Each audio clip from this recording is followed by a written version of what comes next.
Job's story is one of the best known in the Bible and has much to teach us about the suffering of the righteous in the face of goodness, righteousness, and sovereignty of God. My name is Daniel Canegiro, and in this video you will know everything the Bible says about the story of Job. While Job's story is one of the best known, Job is also one of the most mysterious biblical characters. Job was a very rich man who lived in the land of Uz. The Bible tells us that Job was a righteous man, straight and fear of God. Proof of Job's faithfulness can be seen in the statement that he deviated from evil.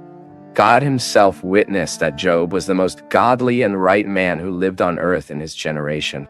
Initially, Job had 7 children and 3 daughters, but in total he was the father of 20 children.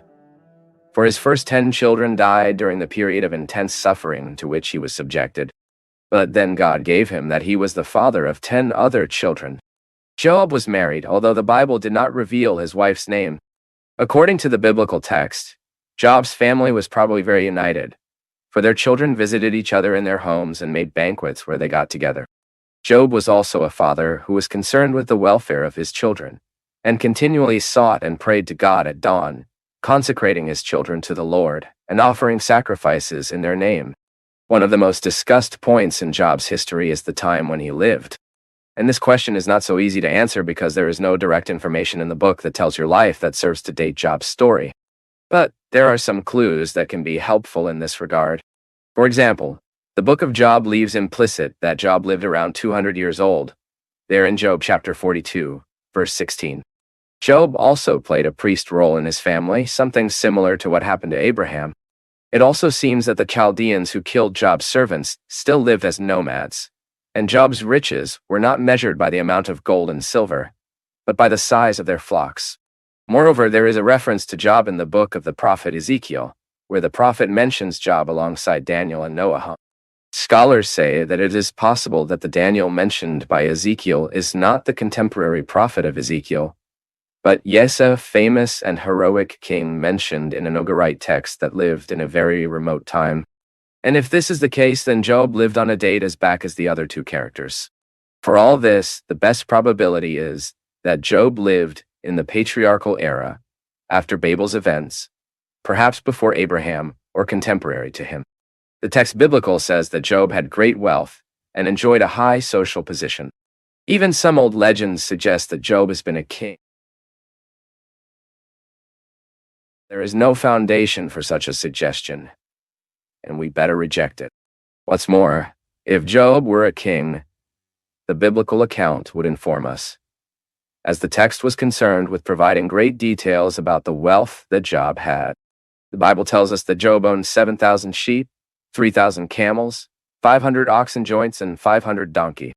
Such a large amount of cattle at the time Job lived certainly represented an imposing heritage. To take care of so many properties, Job had a very large number of servants at his service.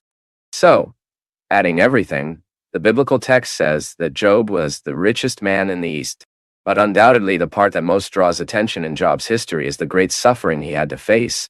According to the biblical text, one day there was a meeting in heavenly regions, and the children of God were to present himself before the Lord. In this context, the expression children of God refers to angels. And in the midst of the angels was also Satan, who had come from surrounding the earth and walking through it. Then God asked if Satan had observed Job. Realize that at this point it was God who started the conversation about Job. That is, it was not Satan who chose Job for the test he was subjected, but was God himself. In the face of God's testimony of Job's faithfulness, Satan suggested that all his integrity was due to the fact that Job was blessed by God and had as many goods as he wanted. In other words, Satan was accusing Job of being a self-interested person, so that his faithfulness was conditioned to the goods that God had granted him, and that if all that were taken from certainly blaspheme him against God. Then the Lord allowed Satan to submit Job to a test. Even he authorized that Satan touched all that Job had except in his life.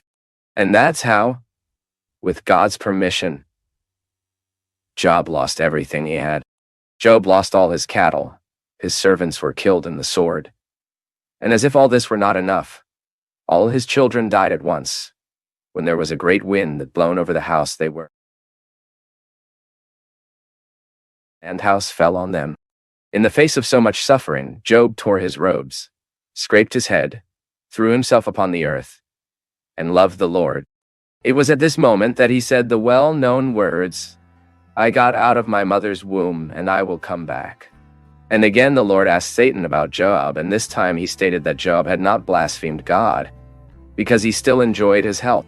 So God allowed Satan to touch Job's health, so that could kill him. It was then that Job was affected by a terrible illness. It is not possible to know what kind of disease punished Job, because the description of its symptoms is presented in a poetic text. But in any case, what we know is that Job has been injured with malignant wounds from the plant to the top of the head.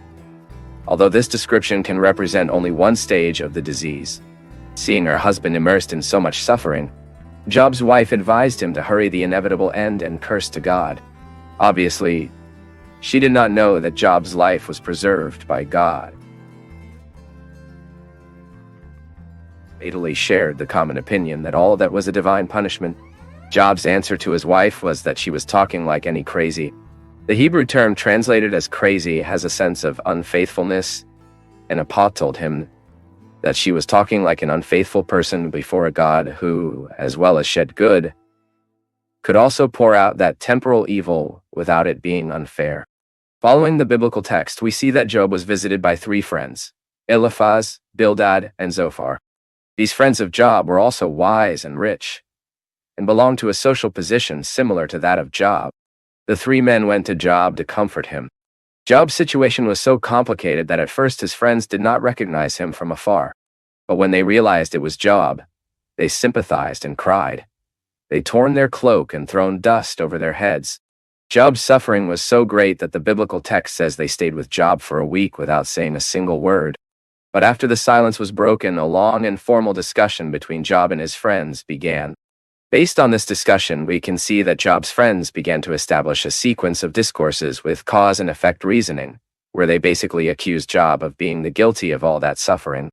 So, in a nutshell, we can say that Job's friends accused him of being an Adab, a thief, someone without hospitality, and a madman. Finally, they also urged Job to repent. And in the speeches of Job's friends, we can see all the foolishness of human wisdom. After the accusations of Job's friends and Job's own attempt to justify himself before them, a young man named Elihu drew attention to the disciplinary role of suffering, noting that man is unable to understand everything that God does. After Job's great discussion with his friends, the Lord, from the midst of a whirlwind, spoke to Job. But God did not respond to the questions made by Job while he debated with his friends. On the contrary, God asked him a series of rhetorical questions, where all his wisdom and sovereignty made Job perceive his human ignorance. Job then understood that it was enough for him to trust God, for he can and none of his plans can be frustrated. God is the Lord of everything. He rules the universe and does not need anyone to advise you anything. All he does is through his sovereign will. God also rebuked Job's 3 friends, saying that they acted madly in what they had said during the discussion with Job not been right. Then the Lord commanded them to have with Job and offer holocaust, and that by Job's prayer they would not be punished for the madness they demonstrated. Finally, Job's Bible story ends with Job praying for his friends and the Lord changing his luck and giving him twice all that he had possessed before. The biblical text also says that the Lord has granted him to have 10 other children, 7 men and 3 women. Job's daughters were called Jemimah, Kezia, and Karen Hapuk, and were the most beautiful women in all the East. And after all that happened, Job lived 140 years and saw until his 4th generation. The story of Job crossed centuries, and in the New Testament, James, in his epistle, referred to Job as an example of patience to support the afflictions that hit him. And this is all we can know about the history of Job, according to the biblical text.